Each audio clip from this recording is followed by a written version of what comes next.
दोस्तों बहुत सारे ऐसे पेशेंट रहते हैं जिनको होम्योपैथी ट्रीटमेंट लेने के लिए बोलें तो वो बोलते हैं कि नहीं, हम होम्योपैथी ट्रीटमेंट नहीं लेते, जिसका कारण है कि ये पहले रोग को बढ़ाता है और उसके बाद ये धीरे धीरे ठीक करता है।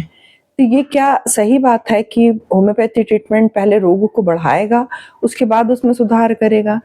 इसके बारे में आज की वीडियो में मैं आपसे बताऊंगी कि ये क्या प्रोसेस है या फिर इसके पीछे क्या साइंटिफिक रीज़न है। ये आज की वीडियो में हम पूरा जानेंगे। Hello everyone, welcome to my channel. दोस्तों, यदि आप मेरे चैनल पे नए हैं या अभी तक सब्सक्राइब नहीं करे हैं तो इसे जरूर सब्सक्राइब कीजिए और बेल आइकॉन में ऑल के ऑप्शन को जरूर प्रेस कीजिए ताकि आने वाले जितने मेरे वीडियो हैं उनके नोटिफिकेशन आप तक के पहुंच सके।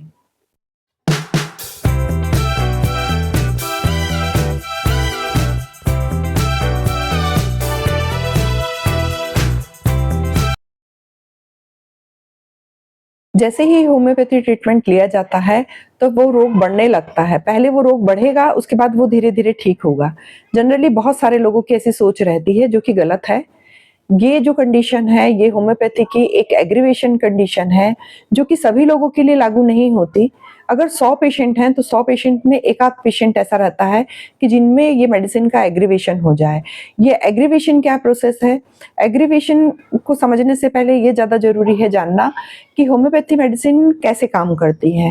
होम्योपैथी मेडिसिन जो रहती हैं वो उनके अपने एक सिम्टम्स रहते हैं, लक्षण रहते हैं कि अगर स्वस्थ व्यक्ति पे किसी मेडिसिन की थोड़ी मात्रा, सूक्ष्म मात्रा कंटिन्यू लॉन्ग टाइम तक के दी जाए तो उनमें उन एक प्रकार के लक्षण नजर आने लगते हैं। जो लक्षण उनमें नजर आ रहे हैं, जो मेडिसिन को लॉन्ग टाइम तक के छोटी सूक्ष्म मात्रा में लगातार दिए जा रहे हैं, तो वो लक्षण जो नजर आ रहे हैं, एक रोगी व्यक्ति में अगर वही लक्षण नजर आ रहे हैं तो वो मेडिसिन उस पेशेंट के लिए इफेक्टिव रहेगी। यानी रोग के लक्षण और मेडिसिन के लक्षण अगर सेम मिल रहे हैं तो वो उस मेडिसिन को उस पेशेंट के लिए देने में, वो उस मेडिसिन के लिए वो परफेक्ट रहेगी वो पेशेंट के हिसाब से। और अगर उनको वो मेडिसिन दे रहे हैं तो वो ठीक हो जाते हैं। लेकिन कुछ पेशेंट ऐसे रहते हैं जिनमें अगर अपन वो मेडिसिन दे रहे हैं तो उनमें वो रोग थोड़ा सा बढ़ के नजर आता है। इस कंडीशन को एग्रीवेशन कहते हैं। यानी अगर मान लो स्किन इन्फेक्शन है, अगर वो पेशेंट डॉक्टर के पास गया और स्किन के लिए मेडिसिन लिया तो ऐसा लगेगा कि उसको थोड़े बढ़ गई है, हमारी खुजली, इचिंग बढ़ गई है या स्पॉट्स बढ़ गए हैं जैसी मेडिसिन ली है तो उस कंडीशन में तुरंत डॉक्टर से मिलना ज़्यादा जरूरी रहता है, क्योंकि ये कंडीशन एग्रीवेशन कहलाती है। जैसे अपन एलोपैथी में देखते हैं कि अगर 100 मरीजों को फीवर की मेडिसिन अगर दी जा रही है तो 100 में से एक पेशेंट ऐसा रहता है जिनको उसकी एलर्जी हो जाती है, जिससे उसको सिर दर्द हो रहा है, वोमिटिंग आ रही है या उसकी बॉडी में इचिंग हो रही है, कुछ अलग लक्षण नजर आ रहे हैं, तो वो मेडिसिन बंद कर दी जाती है ताकि भाई इसको इस मेडिसिन से एलर्जी है। सेम वही प्रोसेस है, लेकिन इसमें होम्योपैथी मेडिसिन में उसको एग्रीवेशन बोल रहे हैं, लेकिन वो मेडिसिन देने के बाद जिस लक्षण से वो पेशेंट लेके आया है वही लक्षण बढ़ जाते हैं, जिसको एग्रीवेशन बोलते हैं। एलर्जी में दूसरे सिम्टम्स भी आ सकते हैं, लेकिन एग्रीवेशन में सेम वही सिम्टम्स हैं जो कि बढ़ के नजर आ रहे हैं। ये कंडीशन रहती है।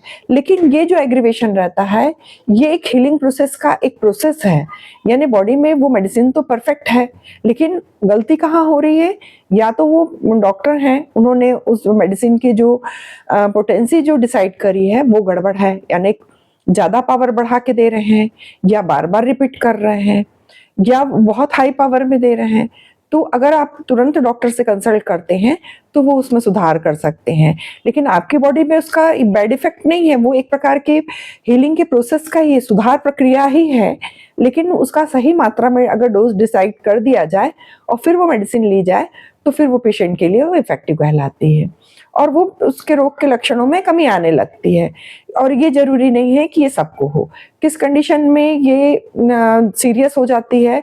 अगर मान लो बहुत क्रॉनिक पेशेंट है किसी रोग का और उसको एग्रीवेशन हो रहा है और सीरियस रूप से हो रहा है, तब आपको वो मेडिसिन बंद करना है। जनरली ये होता है कि एक्यूट कंडीशन में एग्रीवेशन नहीं होता, या बच्चों में ये मेडिसिन दे रहे हैं तो उनमें जनरली एग्रीवेशन नहीं होता। एक्यूट कंडीशन में कोई भी रोग के लक्षण ठीक ही करेंगे, उसको खराब नहीं करते, न बढ़ाते हैं। ये अधिकतर ऐसा होता है। और जो भी एग्रीवेशन हुआ है, क्या ये परमानेंट रहेगा? नहीं रहता। जो भी लक्षण बढ़ के आया है, अगर वो मेडिसिन को बंद कर दिया जाए तो कुछ दिनों में वो अपने आप ठीक हो जाता है। और इसमें घबराने की भी बात नहीं है। क्यों? क्योंकि ये एक प्रकार की सुधार प्रक्रिया ही है जो आपकी बॉडी में बढ़ के नज़र आ रही है।